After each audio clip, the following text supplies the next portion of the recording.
If you're a fan of Pokemon, you've probably played Pokemon Go, the mobile-based Pokemon game by Niantic. And even if you aren't a fan of Pokemon, you've probably heard of Pokemon Go. It was pretty popular during its launch in 2016. This was everyone's chance to fulfill their childhood dreams of becoming a Pokemon master and catch them all in real life.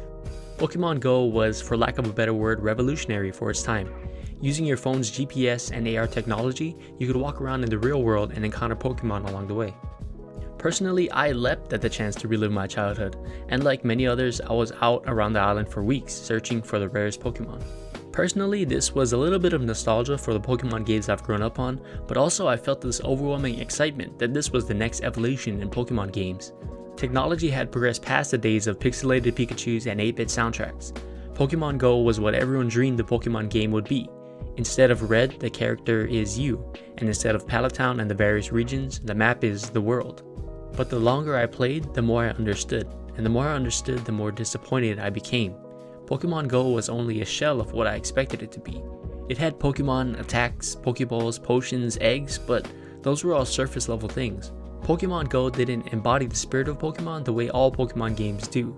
The spirit of a regular kid from a small town who sets out on a journey to become the best while forming bonds and relationships along the way. Pokemon Go had Pokemon in it, but it wasn't a Pokemon game. It wasn't the open world Pokemon RPG I expected it to be. But it could have been. Pokemon, from the TV series to its games, has always been about the journey. The journey of a kid from a small town setting out to become a Pokemon master, and all the bonds and relationships you forge along the way.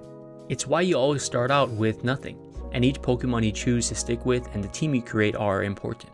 They'll get you out of tough situations and become essential to achieving your goals. With Pokemon Go, in a lot of ways the Pokemon are meaningless. It's a game where the only goal is collection.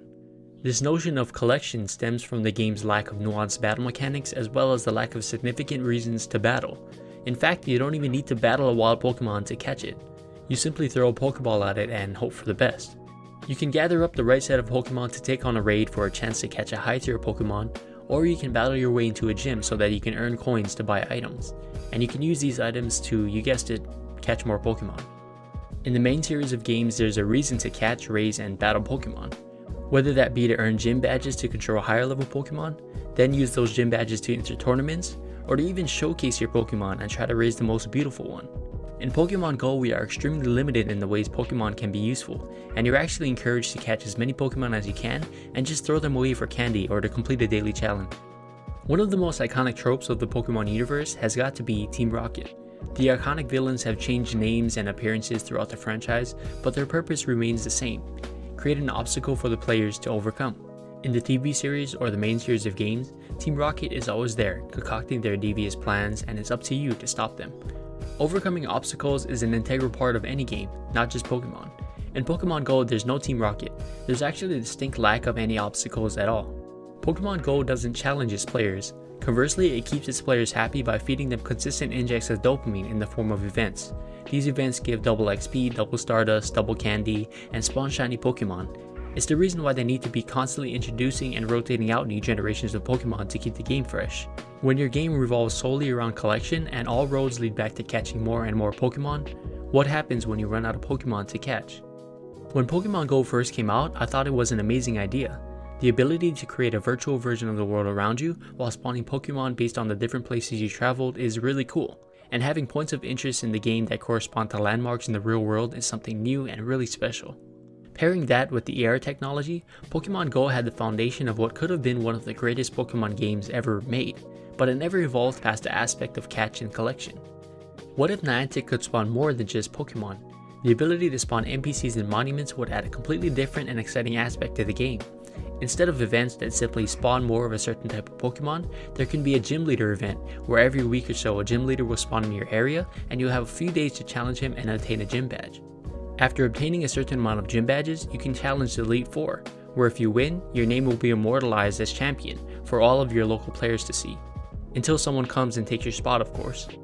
While you're out and about looking for new Pokemon, there's a random chance to stumble across a trainer that asks to battle. Defeating this trainer could give you a reward like items the same way spinning a Pokestop does, and they might even give you some interesting information about a rare Pokemon spotted nearby.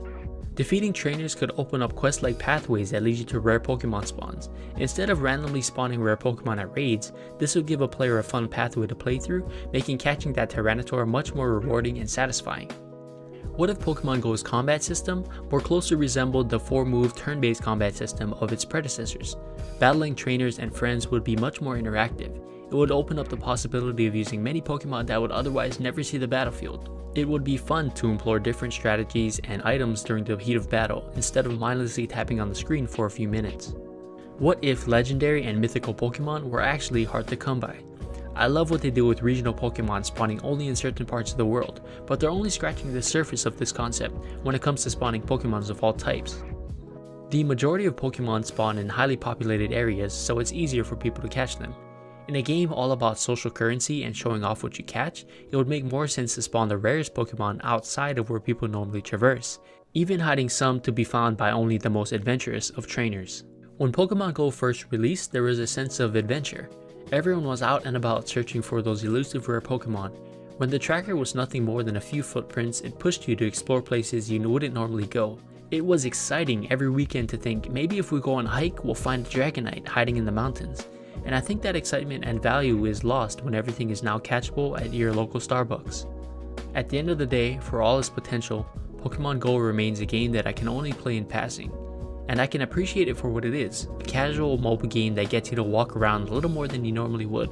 Not every game has to be as deep and nuanced as a AAA title. Pokemon Go has helped numerous people with their weight, mental health, and relationships, and that in itself is worth more than any single game. But it's still fun to be a kid again and think about the potential of an open world Pokemon game and what Pokemon Go could have been. Hey guys, I hope you enjoyed that video. If you did, hit the like button and subscribe to my channel. It would really help me out. Also, I stream on Twitch every Mondays, Wednesdays, Fridays, and Sundays. Come hang out. I'll see you guys next time.